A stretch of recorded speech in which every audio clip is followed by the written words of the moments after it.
오늘 본문 말씀을 가지고 우리 집에 긍휼을 베푸소서라는 제목으로 말씀의 은혜를 나누겠습니다. 함께 우리 제목을 따라 하시겠습니다. 우리 집에 긍휼을 베푸소서. 한 번 더 따라 하시겠습니다. 우리 집에 긍휼을 베푸소서. 하나님께서 우리 저와 여러분의 집에, 무엇보다 우리 성도님들의 집에 하나님께서 긍휼을 베푸시기를 간절히 바랍니다. 하나님께서 여러분에게 가정에 복을 주시기를 다시 한번 간절히 주의 이름으로 축복합니다. 사랑하는 여러분, 본문의 시점을 보게 되면 사도 바울은 지금 감옥에 수감되어 있습니다. 그리고 이 사도 바울의 현재 모습은요, 자신의 인생이 막바지에 이르렀음을 예감하고 있습니다. 이 세상에서의 모든 수고와 모든 삶과 헌신을 마무리할 때가 다가왔음을 그는 느끼고 있습니다. 그래서인지 이 사도 바울이 지난 삶과 사역을 이렇게 되돌아보며 오늘 본문 시점을 보게 되면 지난 날을 회상하고 있습니다. 무엇보다 삶과 사역의 자리에서 자신과 함께 했던 사람들을 떠올리고 있습니다. 그런데 오늘 본문을 보게 되면 사도 바울과 같은 영적 거장이자 성령의 사람도 나약한 인간인지라 지난날에 자신과 함께 했던 사람들을 떠올리며 얄미웠던 사람, 서운하게 했던 사람도 떠올리고 있어요. 무엇보다 오늘 본문을 보게 되면 사도 바울은 고마웠던 사람도 회상을 하고 떠올리고 있습니다. 고마웠던 사람, 대표적인 사람이 오늘 본문에 등장합니다. 오늘 본문 16절을 함께 보겠습니다. 원하건대 주께서 오네시보로의 집에 긍휼을 베푸시옵소서. 그가 나를 자주 격려해 주고 내가 사슬에 매인 것을 부끄러워하지 아니하고 아멘. 원하건대 주께서 오네시보로의 집에 긍휼을 베푸시옵소서. 오네시보로를 그는 떠올리며 하나님께 그를 위하여 그의 가정을 위해 집에 긍휼을 베풀어 달라고 사도 바울은 오네시보로를 위해 기도하고 있습니다. 오네시보로는 사도 바울이 일찍부터 전도 여행과 동행하며 사도 바울과 동행하면서 끝까지 사도 바울이 하나님의 나라 가는 그날까지 그를 후원하고 그의 편에 서서 함께 복음 전도의 사역을 마쳤던 그런 사람이었어요. 사도 바울이 이 오네시보로를 아주 그의 헌신과 사역에 감사하고 있고 오늘 본문에 보게 되면 그와 그의 가정을 위해 축복을 하고 있습니다. 이러한 축복이 그리고 이러한 오네시보로를 향한 사도 바울의 마음이 진심이었으면요, 이후 이제 디모데후서 4장 19절 말씀, 디모데후서를 마무리하는 그 마무리 인사에서 다시 한번 오네시보로의 집에 복을 달라고 그가 간구하고 있어요. 정말 오네시보로는 사도 바울에 있어서 큰 동력자였던 것 같아요. 사랑하는 여러분, 우리 모든 성도님들도 오네시보로와 같은 그런 믿음의 동력자들이 다 되시기를 바랍니다. 그래서 주의 종들에게 또 많은 우리 성도님들에게 그런 축복의 조상들이 다 되고 또 믿음의 동력자들이 돼서 복의 근원이 다 되시기를 간절히 주의 이름으로 축복합니다. 오네시보로의 이후에 삶은 어떻게 됐고 그의 가정은 또 어떻게 됐을까요? 신뢰할 만한 전승들을 보면 오네시보로의 이름이 여러 차례 등장합니다. 오네시보로는 사도 바울이 기도한 대로 하나님께 복을 받았어요. 그 자신만뿐만 아니라 그의 가정이 복을 받았다고 합니다. 오네시보로의 자녀들은 전부 다 초대교회의 수장이 됐고요, 또 거부들이 됐다고 합니다. 1세기 초대교회의 가장 명문가, 신앙의 명문가 오네시보로의 집안이었다고 해요. 우리 모든 성도님들이 이런 은혜를 받기를 간절히 바랍니다. 여러분이 복을 받고 여러분의 자녀들과 후손들, 여러분의 가정이 복을 받기를 다시 한번 간절히 주의 이름으로 축복합니다. 그렇다면 생각을 해보겠습니다. 오네시모로는 어떤 사람이었기에, 그가 어떤 사역을 사도 바울과 함께 하였기에 그와 그의 온 집이 하나님으로부터 그런 복을 받을 수가 있었을까요? 좀 더 구체적으로 한번 생각해 보겠습니다. 사랑하는 여러분, 이제부터 따라합니다. 첫째로, 격려하는 자였습니다. 오네시모로는 격려를 하는 자였어요. 오늘 보면 16절을 함께 보겠습니다. 원하건대 주께서 오네시모로의 집에 긍휼을 베푸시옵소서. 그가 나를 자주 격려해 주고 내가 사슬에 매인 것을 부끄러워하지 아니하고 아멘. 그가 나를 자주 격려했다. 사랑하는 여러분, 오네시모로는 사도 바울을 자주 격려해 주는 사람이었어요. 사도 바울에게만 그랬겠습니까? 초대교회 많은 성도들에게 격려하는 자였기에 하나님께서 그와 그의 가정에 복을 주신 것입니다. 우리 사랑하는 모든 우리 성도님도 격려하는 자들이 되시기를 간절히 주의 이름으로 부탁합니다. 그리하면 여러분 오네시모로처럼 여러분과 여러분의 가정에 복을 받게 될 것입니다. 그렇다면 격려하다의 말의 의미는 뭘까요? 사랑하는 여러분, 격려하다라고 번역이 된 헬라 원어는 피크센이라는 단어입니다. 피크센. 이 단어의 정확한 뜻은요, 누군가에게 힘이 되다라는 뜻입니다. 누군가에게 힘이 되다. 그러니까 오네시모로는요, 누군가에게, 자신과 함께하는 사람들에게 힘이 되는 사람이었어요. 어떻게 힘이 되어줬을까요? 먼저는 말로써 힘이 되어줬을 거예요. 할 수 있어, 사랑해, 반드시 될 거야, 소망을 주고 믿음을 주고 또 그 사람의 편이 되어주는 말들을 참 많이 했을 거라고 봐요. 사랑하는 여러분, 부정적이지 않고 긍정적인 말로 격려하고 위로하고 다시 이렇게 세우는 그런 사람이었을 거라고 봐요. 우리 그리스도인들은 오네시모로와 같이 말로써 격려하는 자가 되어야 합니다. 많은 성도님들이 봉사도 잘하고 헌신도 잘하고 예배도 잘 드리고 전도도 잘하고 기도도 잘하는데 복을 받지 못하는 이유 중에 하나가 이 입으로 다 복을 쏟아버려요. 예. 뭐 이렇게 잔소리들이 많은지, 죄송해요, 새벽부터 뭐 이렇게 쓸데없는 말들을 많이 하시는지, 뭐 이렇게 참견들을 하는지, 뭐 이렇게 훈수들을 두는지, 불필요한 훈수들이 다 보게 되면 남의 아픔을 막 끄집어내고 또 막 공격하고 상처를 주고 시기 질투하고 자랑하고 이런 말보다 사랑하는 여러분, 사랑한다고 말하고 또 할 수 있다라고 말을 해주고 그리고 또 묵묵히 참아주고 그런 말 안 하면 하지 말고 말씀들을 많이 하지 마시고 위로와 격려와 또 소망이 되는 말씀들을 많이 하시기를 바라요. 우리 그리스도인들은 저와 여러분은 그렇게 살아야 합니다. 그리할 때 하나님께서 오네시모로와 같은 복을 주실 줄로 믿습니다. 또 우리가 무엇으로 사람을 격려할 수 있을까요? 사람의 필요를 채워줌으로 그리할 수 있어요. 사랑하는 여러분, 우리 그리스도인들은 항상 내 주변에 있는 사람들을 세워나가야 합니다. 나보다 못한 사람 있다면 여러분이 가진 것을 나눔으로 베품으로 그 사람을 자꾸 이렇게 세우세요.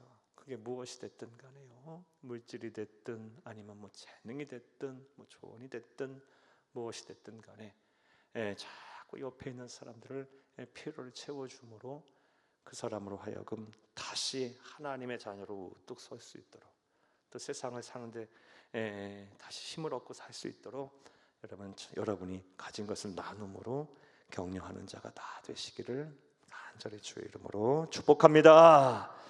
이와 같이 오네시모로는 격려하는 자였기 때문에 하나님께서 사도 바울을 통해 그와 그의 집에 긍휼을 베푸셨던 거예요. 복을 주셨던 거예요. 저와 여러분 오늘 새벽을 참여하신 모든 분들에게, 말씀을 들으시는 모든 분들에게 이런 은혜와 실천이 있기를 다시 한번 간절히 주의 이름으로 축복합니다. 또 두 번째로 오네시보로는 어떤 사람이었기에 하나님께서 그에게 복을 주셨을까요? 그와 그의 가정에 긍휼을 베푸셨을까요? 따라하시겠습니다. 둘째로 복음을 부끄러워하지 않는 자였습니다. 복음을 부끄러워하지 않는 자였어요. 오늘 보면 16절을 다시 한번 읽겠습니다. 원하건대 주께서 오네시보로의 집에 긍휼을 베푸시옵소서. 그가 나를 자주 격려해 주고 내가 사슬에 매인 것을 부끄러워하지 아니하고. 오네시보로는 사도 바울이 사슬에 매인 것, 감옥에 수감된 것을 부끄러워하지 아니하였다. 그런데 자칫 이것은 오네시보로에게 큰 위협이 될 수 있었을 거예요. 왜냐하면 사도 바울 같은 공범으로 몰려서 사슬에 매어 옥에 갇힐 수도 있었을 테니까요. 그런 이유로 실제로 수많은 사람들이 사도 바울을 떠났습니다. 그렇다면 사도 바울은 왜 사슬에 매였을까요? 사랑하는 여러분, 우리 잘 알다시피 사도 바울은 복음을 부끄러워하는 자가 아니었어요. 예수와 복음을 전하는 데 열심을 다했던 사람이에요. 예수와 복음을 전하다가, 복음을 부끄러워하지 않고 복음을 전하다가 이 사슬의 매인 자가 된 거예요. 따라서 오네시보로가 사도 바울이 사슬에 매인 것을 부끄러워하지 않았다는 것은 오네시보로 또한 사도 바울처럼 예수와 복음을 부끄러워하지 아니했던 자였다는 것입니다. 예수와 복음을 부끄러워하지 않고 예수와 복음을 막 이 세상을 향해 담대히 전하는 자였기에 하나님께서 그와 그의 가정에 복을 주신 것입니다. 사랑하는 여러분, 이와 같이 하나님의 자녀들, 무엇보다 하나님의 일꾼들은요, 예수와 복음을 부끄러워해서는 안 됩니다.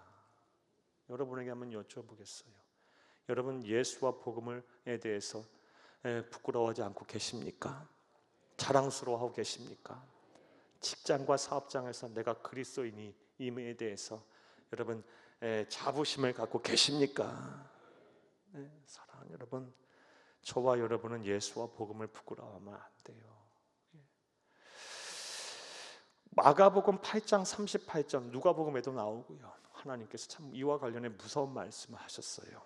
누구든지 이 음란하고 죄가 많은 세대에 나와 내 말을 부끄러워하면 인자도 아버지의 영광으로 천사들과 함께 올 때에 나도 그를 부끄러워하리라.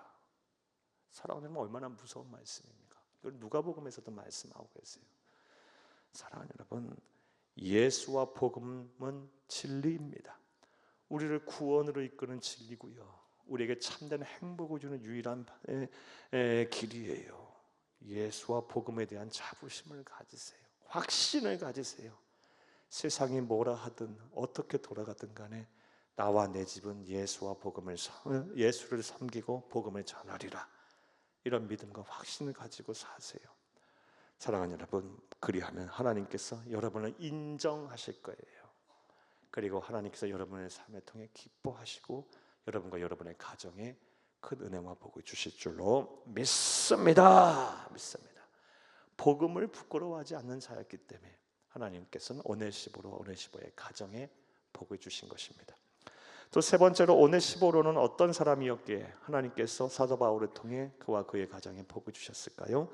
따라하시겠습니다. 셋째로 부지런히 교회에 봉사하고 섬기는 자였습니다.